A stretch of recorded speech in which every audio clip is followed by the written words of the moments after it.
Gotowi, polski.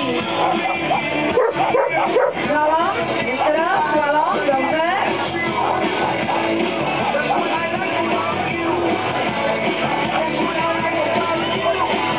Ja zaczynam. Przekazanie pałki. Ładnie, pałka jest dobra, bo zacząć trzymać. Super! Bardzo dobrze. Fajnie jest, zawsze z drugiej strony. Tunel. Pięknie. Ostatnia łapka. I przekazanie pałeczki. Ania Wójcik. Była Ania.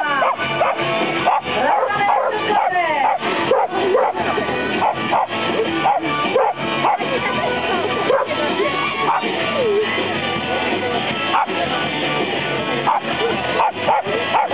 Arabka o czerwonym paście. Przekazuje pałeczkę na pięknie.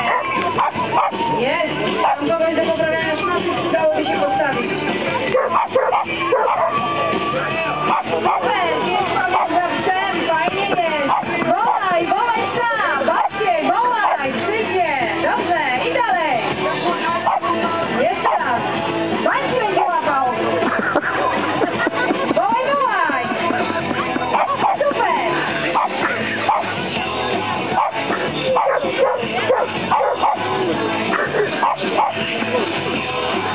Wstępnie notujemy odmowy. Dawaj, dawaj, pięknie, dobrze.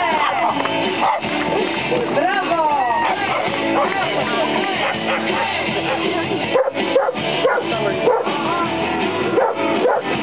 Zostawiamy biustonoszej czapki. Podnosimy tyczki na lardę. Obsługa szybciutko podnosi tyczki na lardę. Chodzący z przodu zostawiają czapki i te takie kosze. Tutaj przy wejściu, bo brakuje, bo widzę, że nastra jest bez biustonoszy, no i niestety nie można pracować.